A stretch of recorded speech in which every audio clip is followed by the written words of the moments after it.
Nós vamos iniciar com algumas reflexões muito importantes. Uma pergunta: qual é a extensão do amor de Deus por nós? Eu convido-lhes a resposta, mas eu vou oferecer algumas alternativas. A extensão do amor de Deus por nós ela é relativa. Deus nos ama enquanto a gente o agrada. Deus então é aquele Senhor poderoso, sentado em sua majestosa cadeira, que simpatiza com uns, antipatiza com outros, e na variabilidade dessa empatia ele ama mais ou menos, certo? Seria isso? Não, vamos partir para a próxima alternativa. Deus é justiça e disso não há dúvidas, mas nos ama mediante o nosso esforço. Aquele que está demorando na sua senda evolutiva, no seu progresso, Deus meio que abdica, despreza, desdenha, certo? Não, não é. O amor de Deus por nós, ele é muito grande. Olha, poderia até ser uma resposta plausível, mas nós sabemos, naquela pergunta número 1, daquele livro que foi publicado no mês de abril do ano de 1857, a primeira obra do Consolador Prometido, o Livro dos Espíritos, Deus é infinito em todos os seus atributos, em todos os seus predicados. Então, a resposta não poderia ser outra. O amor de Deus, qualquer atributo de Deus para conosco, para com o universo, não se mede, porque são predicados infinitos. Qual é a nossa destinação? Qual é o propósito da nossa existência? Vejam bem, nós não sabemos quando Deus nos fez. O Zé Roberto não sabe o dia, o mês e ano do calendário terreno ou de qualquer outro orbe, quando ele foi individualizado do princípio inteligente, quando ele se tornou um espírito, ele não sabe. Nós também não sabemos em detalhes como fomos feitos. Ora, vocês, quando vão fazer um bolo, eu sou péssimo em bolo, pega ovo, farinha de trigo, açúcar, mistura, tem todo um algoritmo, um processo, um método para que um bolo seja feito. Também há um processo para que um espírito seja criado. E qual é? Não sabemos. Mas nós sabemos o que interessa. Nós sabemos que fomos criados para o progresso, para a evolução, que saímos de um estágio de simplicidade e ignorância com um objetivo muito definido de buscarmos a pureza do espírito. Com a pureza do espírito conquistamos o quê? A felicidade. Propósito da nossa criação, conquista da felicidade, que dar-se-á à medida que progredimos, que evoluímos. Em qual contexto? Moral, intelectual. Então eu vou pedir novamente a ajuda de Kardec, a pergunta 112 do Livro dos Espíritos.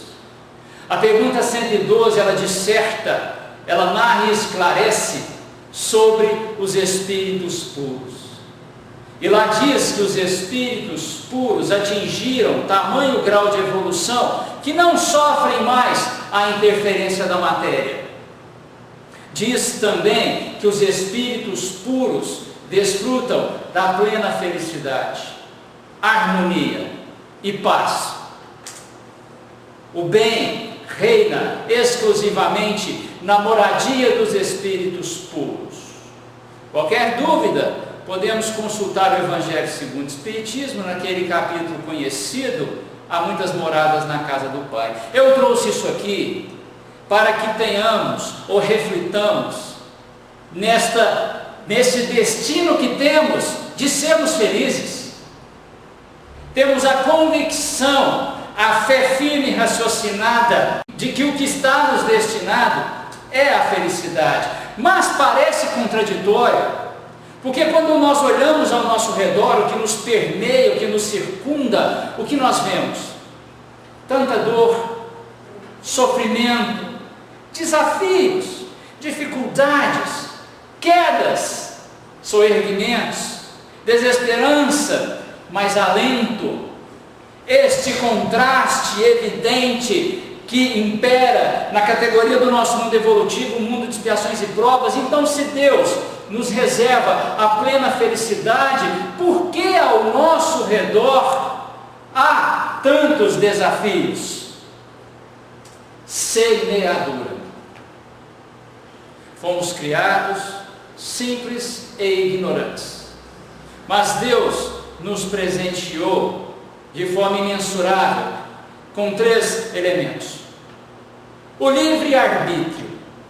Quando fomos criados ou individualizados do princípio inteligente, nós recebemos essa outorga, o poder, a capacidade de decidirmos e agirmos conforme a nossa própria vontade. Olhando os anais da história deste planeta, nós vimos escravizações, torturas, restrições, suplícios, flagelos corporais. Podem torturar, esmaecer os nossos corpos, porque eles são materiais, mas no nosso pensamento e no nosso sentimento, ninguém toma conta. Somos soberanos. Mas com esse livre-arbítrio nós decidimos, nós agimos e nós plantamos. Pela lei de ação e reação, nós vamos colher o fruto da semente plantada. Nós vamos sentir os efeitos das causas causadas. Nós vamos experimentar as reações das nossas ações. Tivéssemos apenas esta existência, talvez a explicação fosse muito difícil, porque nós enxergamos muita discrepância na quantidade de anos que cada corpo vive, na condição material que a cada um é dada no berço, mas nós não somos espíritos de uma vida só. Nós já percorremos centenas, milhares de experiências, plantando, colhendo, presenteando o mundo com os nossos sentimentos, pensamentos, atos, emoções.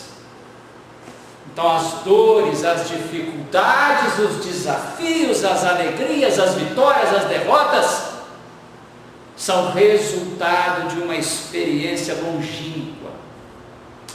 É como se cada um de nós contivesse nas mãos infinitas sementes. Essas sementes nós lançamos no solo do mundo e elas produzem resultados, e nós estamos a colher esses resultados. Nós decidimos os nossos caminhos. Vou usar aqui uma metáfora. É como se cada um aqui detivesse nas mãos uma caneta muito importante, a caneta com a qual nós escrevemos o livro da nossa existência. Estamos a cada pensamento, sentimento, ato, emoção repetindo, escrevendo linhas, parágrafos, capítulos da nossa história. E a nossa história começou há muito tempo, e este livro teve início quando fomos criados, mas não tem fim, porque somos eternos. Carregamos também um formão onde estamos ali esculpindo a nossa trajetória rumo à evolução, conquista da felicidade. E quantas vezes as escolhas não são as mais felizes? Quantas vezes as nossas atitudes, as nossas decisões não são as mais adequadas? Quantas vezes o que fazemos não está em sintonia, em conformidade às leis divinas? Mas Deus, soberanamente justo, bom, infinito em seu amor, sempre oferece janelas e portas de novas oportunidades, para que possamos sempre reiniciar. Essa encarnação é um reinício, é uma oportunidade de transcendermos, superarmos os nossos erros, ou darmos continuidade ao empreendimento feliz da prática do bem, do amor, da justiça e caridade que vimos fazendo.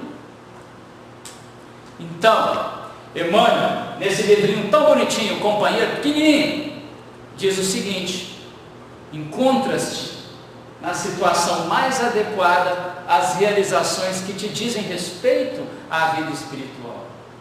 A vida que temos, as condições que experimentamos, são consequências das nossas escolhas ou fazem parte daquele planejamento bendito que traçamos na espiritualidade, na erraticidade, planejando esta encarnação de progresso, de trabalho, de suor, de esforço e lágrimas.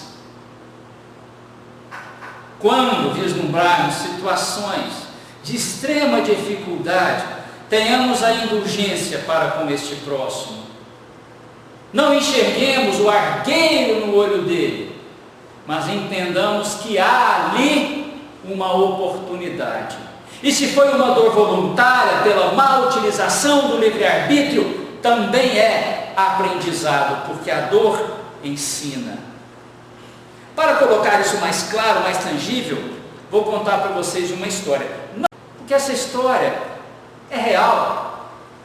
Muitos de nós experimentamos, talvez em situações diferentes, mas análogas, semelhantes, histórias assim. Numa comunidade muito desprovida de recurso material, no Rio de Janeiro, nós temos aqui dois protagonistas, Veloz e Lucinha. Veloz, que era uma alcunha, um apelido, porque esse rapaz era muito rápido, muito tempestivo, muito ágil no exercício de sua profissão. Veloz era um assaltante de banco. Lucinha, uma moça enamorada de Veloz. Os dois nutriam uma paixão ardente, uma conexão muito forte.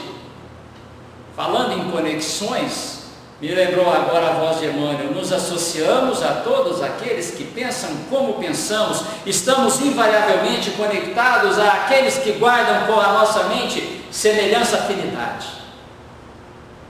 Não há algozes nem vítimas nas relações de obsessão.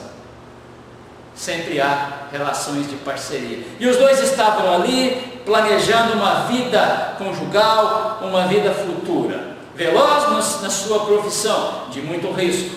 Lucinha conhecia a profissão e assumia este risco.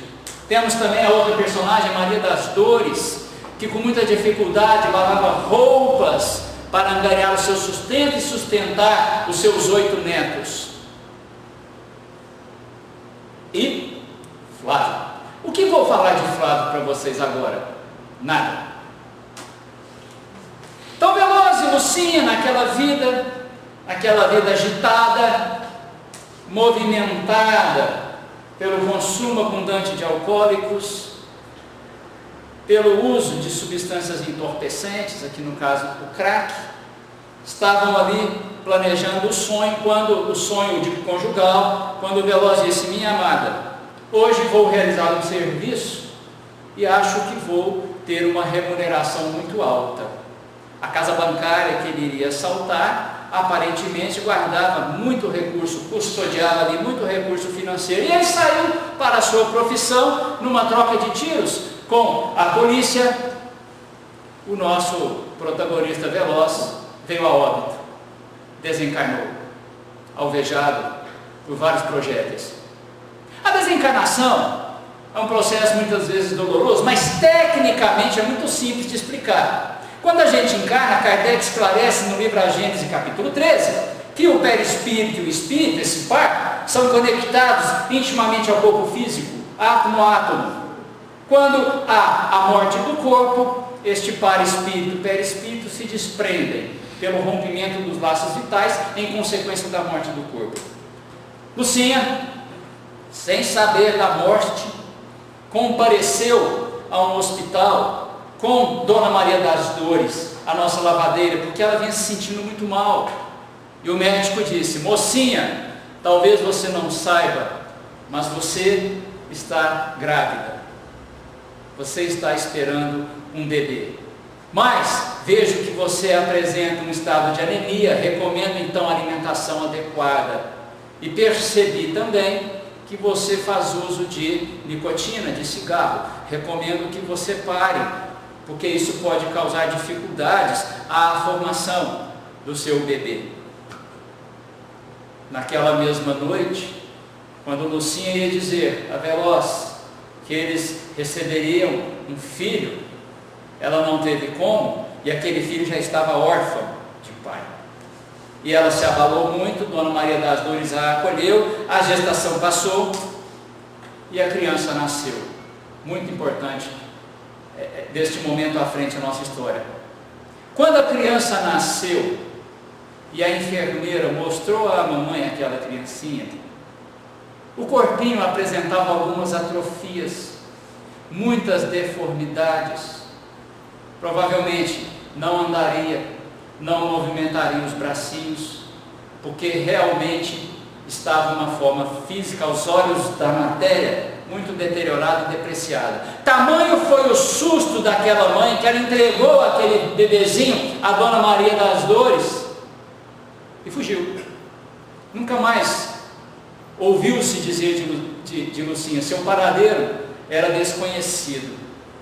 Aquela lavadeira com seus 8 netos, que ela criava com muito suor e sacrifício, disse: Deus colocou essa criança nos meus braços, não a abandonarei. Levou para o seu barraco, não tinha bercinho, não tinha Moisés, não tinha ninhos infantis, se valeu de um caixotinho, colocou um paninho, aquele bebezinho no caixotinho.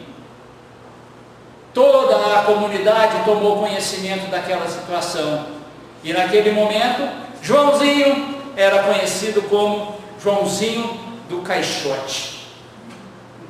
Veja, não obstante a dificuldade material, Dona Maria das Dores acolheu com tanto amor aquele bebezinho, e os espíritos esclarecem.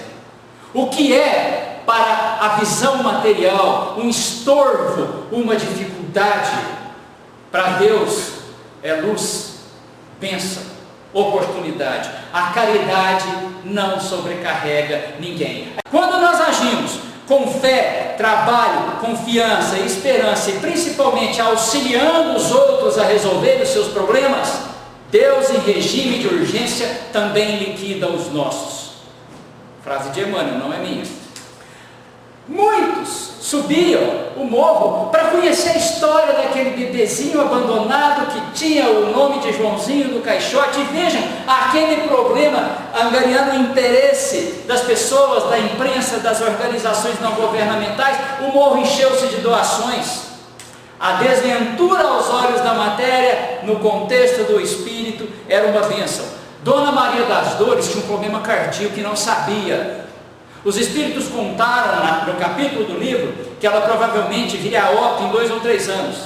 Ela se imbuiu de tanto amor, ela se desdobrou tanto, e com as doações materiais reduziu a lavação de roupas, que ela ganhou uma sobrevida de 10 anos no seu corpo físico. E nós sabemos que o corpo físico ligado ao corpo espiritual, conectado ao espírito, ele se enche de energia quando a mente está sadia. Nós sabemos disso. Nós sabemos que os pensamentos desequilibrados, a tristeza, a cólera, qualquer filho degenerado do orgulho e egoísmo, provocam distonia, perturbações nas células orgânicas que diminuem as nossas defesas imunológicas. O pensamento equilibrado, ele surte, promove e provoca o efeito contrário. Vamos repetir o que Emmanuel disse, porque estava ali aquele menininho atrofiado, deformado, rejeitado pela própria mãe. Mas Emmanuel assevera, ele se encontrava na situação que lhe era mais adequada para o sofrimento? Não, para o soerguimento. Mas pensemos, parece contraditório se a vida deste menino tivesse iniciado naquele momento. Emmanuel continua, estamos no corpo mais adequado às nossas realizações, por planejamento na erraticidade, quando a nossa encarnação é estudada, planejada, nos oferecida e consentida, ou pela lei de ação e reação, onde o nosso espírito e as suas vibrações interferem no corpo que se forma. Qual o personagem que nós citamos no início e ainda não falamos nada? Vamos ver se vocês se lembram o nome dele. Flávio, falemos de Flávio. Flávio estava no plano espiritual, sendo tratado num hospital de tratamento espiritual. A medicina do espírito, ela não é igual à medicina da matéria. A medicina da matéria é reativa. A medicina do espírito, ela atinge a mente e o coração. E quantas vezes o corpo espiritual se cura ou se encaminha à cura pela renovação mental? Flávio vinha de repetidas encarnações onde ele fora um assassino. Flávio tinha esse viés, Flávio tinha essa tendência, bem desequilibrada por sinal. Mas o mal não é permanente, o mal é transitório. No capítulo A Lei de Amor, o Evangelho segundo o Espiritismo nos esclarece que façam o que fizerem, não conseguirão conter o germe do amor. É isso, Deus plantou o amor em cada um de nós, inoculou essa semente na nossa criação, e nós temos que, como bons lavradores, germinar e florescer esse amor. Flávio vinha de uma sequência de assassinatos em encarnações sucessivas. Os espíritos superiores encontraram para ele um mecanismo reencarnatório que lhe fosse extremamente adequado, caridoso, para que ele pudesse rever as suas tendências, os seus desequilíbrios. Nasceu num corpo adequado, como diz Emmanuel, nasceu sofrendo aos olhos materiais, na limitação da percepção do que prioriza a matéria, mas na visão do Espírito recebeu um grande presente. Veio como Joãozinho do Caixote, num corpinho que lhe protegeria de si mesmo, com uma limitação que lhe propiciaria estar sempre no colo daquela bondosa lavadeira.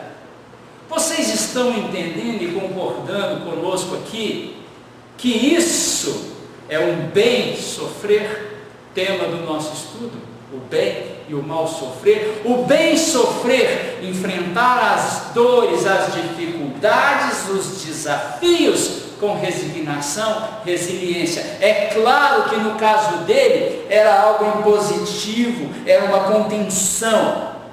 Mas aquele corpinho limitado na matéria, era limitado na capacidade de propiciar-lhe aprendizado. Foi muito amado, foi admirado, recebeu recursos mentais, recebeu recursos materiais e principalmente a proteção divina de colocá-lo num escafandro material que lhe impediria de novos crimes, e ele teria um tempo para reflexão.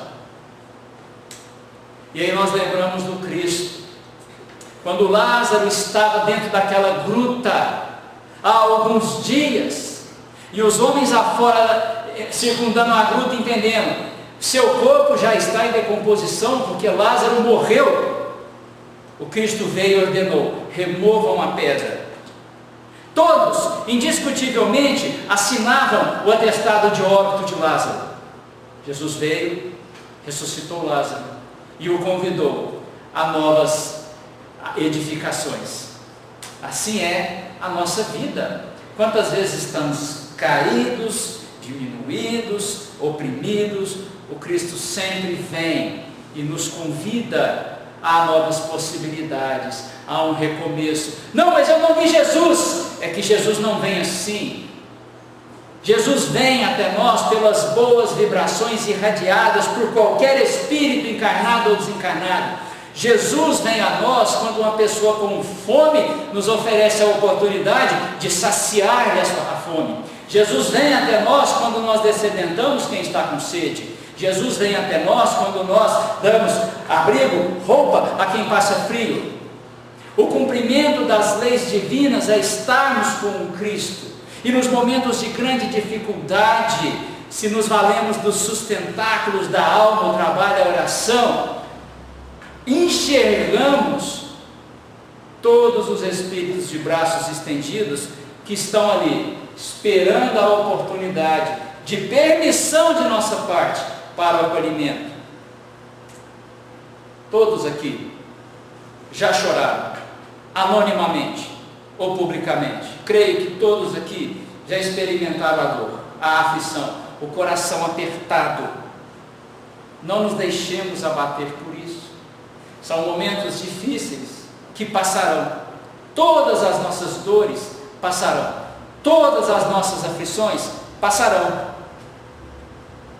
A simbologia da passagem de Lázaro é as incontáveis oportunidades que nós temos do reinício. Cada encarnação é uma oportunidade de recomeço. Nós nascemos de novo num corpo novo, com esquecimento do passado, fica sim, reminiscências, mas nós não lembramos literalmente, salvo as raríssimas exceções. Somos colocados em lares com pessoas que nos amam, que nos são afins, somos colocados em lares com adversários, onde temos a oportunidade do recomeço.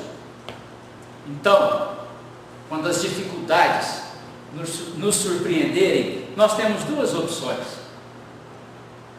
Nós podemos nos apegar ao primitivismo da matéria, aos apegos do mundo, aos sentimentos desencontrados, à rebeldia, à insurgência, o orgulho e o egoísmo, e ficarmos atracados neste problema, sabe-se lá quanto tempo. Ou nós podemos, com a humildade, com a paciência, com o mecanismo da compreensão, erguermos aquele voo libertador, ascensional, que nos aproxima do Criador, e a decisão é nossa. Diante da mágoa, diante da ofensa, a decisão é nossa: vou perdoar, não vou perdoar? Se eu não perdoo, quanto tempo eu vou ficar circulando, remoendo essas vibrações negativas em mim mesmo, desperdiçando oportunidades, desperdiçando momentos de alegria? O perdão é libertador, o perdão nos livra das infecções, dos ressentimentos. Depende só de nós. Então vem aquela passagem do Evangelho: bem-aventurados os aflitos, porque deles é o reino dos céus. Quem são os aflitos? Para conquistarmos o reino dos céus, e vamos agora nos desprover da fantasia, o reino do céu é quando a gente ergue no nosso coração o amor. O reino do céu é quando nós estamos tão leves pela consciência do dever cumprido. É quando nós estamos felizes por estarmos esmaecendo, diminuindo a tristeza alheia. Esse é o reino dos céus, é o reino do cumprimento da lei divina, e esse estado de espírito é inquebrantável. Nós carregamos para todo sempre a felicidade que dura, perene, eterna. Quem são os aflitos da bem-aventurança? São aqueles que sofrem, mas sofrem bem. Sofrer bem é desejar a dor? De forma alguma fomos criados para alegria. Sofrer bem é estarmos ali com muita dor? Não. Sofrer bem é termos a cabeça erguida, a humildade, suportar bem essa dificuldade, conscientes de que o que passamos é consequência do que fizemos, consequência do que fazemos, ou até mesmo um teste no burilamento das nossas dificuldades, induzindo-nos ao progresso. E o progresso é felicidade. Falamos dos sustentáculos da alma quando nós estivermos em sofrimento, aquela tristeza, aquele desânimo, desorientação. Receita, algoritmo. O primeiro sustentáculo, ele é gratuito, não precisa ser comprado na feira de domingo da Monsenhor Eduardo. A prece. O instrutor Aniceto nos esclarece no livro Os Mensageiros que a prece é o maior influxo magnético de conexão do Criador e criatura. Quando nós oramos, e orar pressupõe pedido justo, orar não é qualquer fala vulgar e cotidiana. Orar é aquele sentimento humilde que pede ajuda na solução dos problemas, que solicita forças para enfrentarmos os nossos desafios, ou um agradecimento, ou um pedido por outrem. Quando nós oramos, nós nos magnetizamos com sentimentos excelsos, nos associamos a todos aqueles que pensam como pensamos. Quando nós oramos e o pensamento está em equilíbrio, colocamos-nos suscetíveis a tantos bons conselhos. Quantas vezes, né, ecoam aquelas vozes e a gente fala, nossa, eu tive uma excelente ideia. Muitas vezes tem, muitas vezes você ouve ou capta pensamentos bons que lhes são dirigidos, e a prece fornece, proporciona este mecanismo. Mas não basta orar, é preciso também empreender oração e trabalho. É tão contundente que, se a gente pegar o Livro dos Espíritos, pergunta 459, está lá a indagação de Kardec: interferem os espíritos em nossas vidas? Vocês sabem as respostas. A resposta: muito mais do que pensais, por vezes eles nos dirigem. Ali Kardec, o Espírito Verdade, está enfatizando que nós estamos conectados a milhões, a bilhões de espíritos, expressando o pensamento deles e sendo expressado por eles. E quando o pensamento ele é de desencontro, em desequilíbrio, nós estamos estabelecendo relações obsessivas, e muitas vezes esses espíritos nos dirigem porque nós cedemos à nossa vontade, porque nós coadunamos e concordamos com aquela proposta mental. E o que tem a ver com isso? Tem a ver que aí vem a pergunta lá na frente, a 469. Como o espírito se livra dessas interferências? Mas a resposta é a prece e o trabalho. Com a prece, com o trabalho no bem, nós exercemos o bem sofrer. Mundo de expiações e provas, categorizados pelo predomínio do orgulho e egoísmo, e nós experimentando tantas situações difíceis. O bem sofrer é aquele sofrimento que traz aprendizado, que não traz rebeldia, alicerçado na fé raciocinada de que fomos criados para a pureza e que estamos a passos firmes para a felicidade. Do livro Ação e Reação. Temos aqui o nosso irmão Adelino Correia. Adelino Correia frequentava uma casa espírita muito simples, muito singela, mas muito iluminada. E ele subia aqui no palanque, no tablado, e fazia uma preleção do Evangelho com muita simplicidade, mas com muita emoção, com muito sentimento. Adelino tinha o cultivo da oração, a assimilação dos bons conselhos, das boas vibrações, porque o seu coração pulsava nessa sintonia, sua simplicidade, e procurava levar a sua vida alicerçada, fundamentada no Evangelho de Jesus. Mas isso aqui é um mundo de desafios, e é mesmo. Ele tinha um grave problema na sua derme, na sua pele.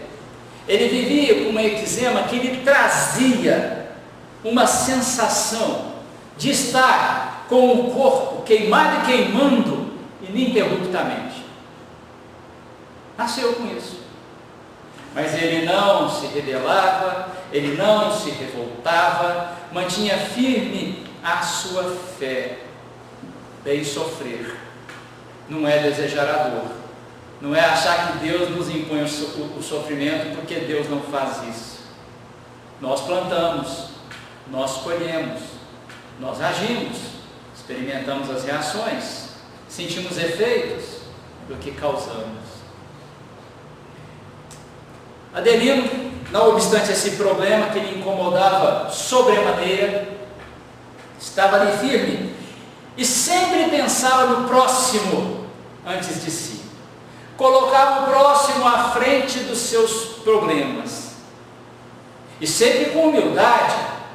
De vez em quando eu faço caridade e falo assim: gostou do que eu te dei? Não, essa caridade ela é interessada. Não, a caridade dele era pelo prazer de servir o próximo.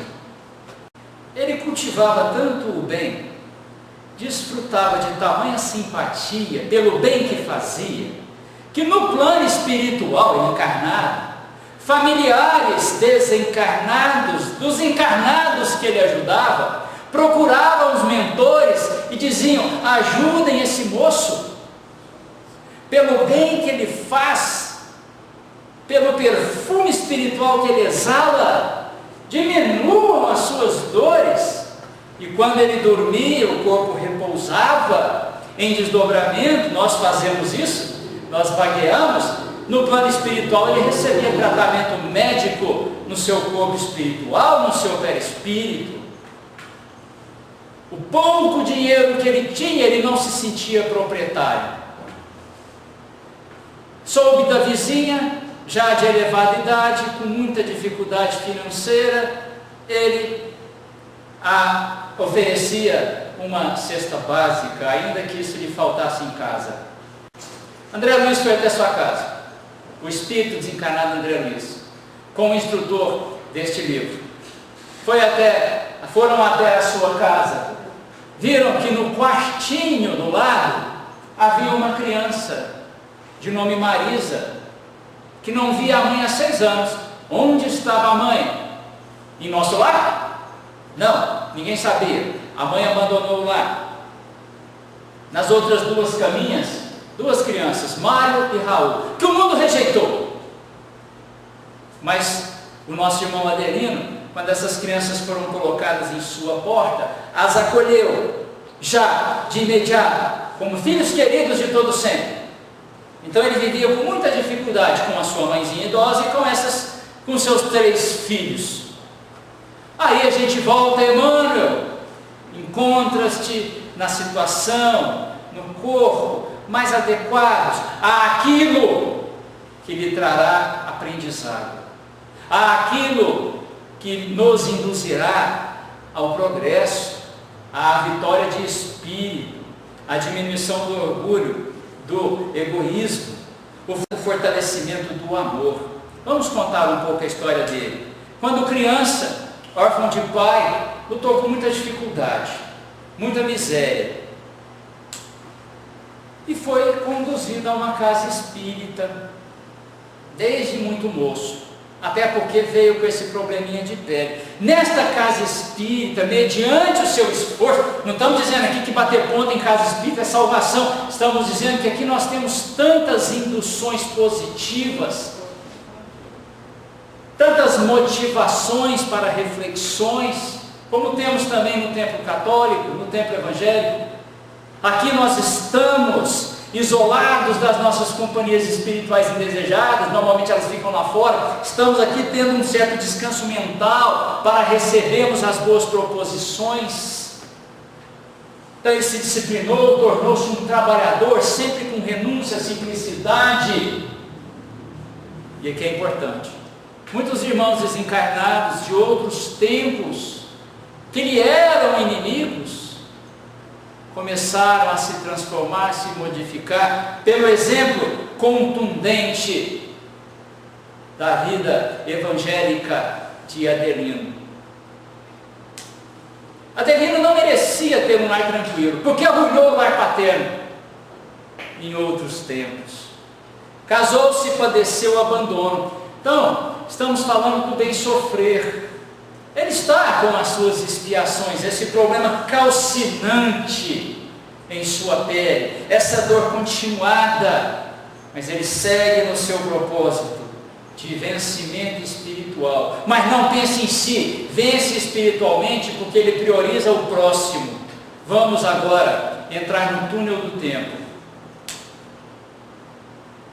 Uma centena de anos atrás, temos aqui uma fazenda no tempo da escravidão, e nesta propriedade rural, muitas vezes a motivação para o trabalho era o chicote. O nosso irmão Adelino era filho do abastado proprietário desta fazenda, um homem riquíssimo, solteiro. Seu pai não havia se casado, mas com seus 43 anos, idade avançada para a época, ele se afeiçoou por uma moça, e foi amor à primeira vista. O pai de Adelino, nessa encarnação anterior, se consorciou, estabeleceu matrimônio com uma jovenzinha de 20 anos. E o que aconteceu, gente? E o que aconteceu? Quando Adelino, o filho do fazendeiro, conheceu a sua futura madrasta, foi amor à primeira vista. E a recíproca. também era verdadeira. O casal jovem sentiram ambos uma forte impressão mútua. E isso gerou um grande desequilíbrio, porque aquele sentimento não estava sustentado pelo Evangelho de Jesus, ele estava permeado do egoísmo. E por mais que Adelino amasse o seu pai, ele não estava conseguindo conter a inveja, aquele sentimento de que aquela moça deveria estar com ele. Isso é uma obra de André Luiz, psicografia de Chico Xavier. Então, nos associamos a quem pensam como nós, e não faltam estímulos de desequilíbrio quando a mente está desequilibrada, como também não faltam estímulos superiores quando nós buscamos o equilíbrio espiritual. Mas então ele teve uma ideia. Adelino, em vida anterior, teve uma ideia. Ele, sua futura madrasta, que já era madrasta, e 2 capatazes da fazenda traçaram ali um plano para que eles tivessem a oportunidade que tanto desejavam. Etapa 1 do plano: deram uma bebeiragem, um líquido para o senhor de fazenda, e aquilo entorpeceu. Ele foi repousar achando que estava passando mal. Aplicaram uma resina comburente, um material inflamável em sua cama e atearam fogo. Todos nós sabemos o resultado. Eu poderia dar pinceladas, mas tem crianças aqui. Todos vocês sabem o resultado. Houve um grande incêndio. Aquele pai desencarnou e no plano espiritual tomou imediato conhecimento de que fora assassinado por seu filho. E a partir daquele momento, aquele filho caiu em si tombado de remorso e viveu todos os seus anos, e foram breves, com esse peso de consciência, a voz de seu pai ecoando no seu tímpano espiritual traidor.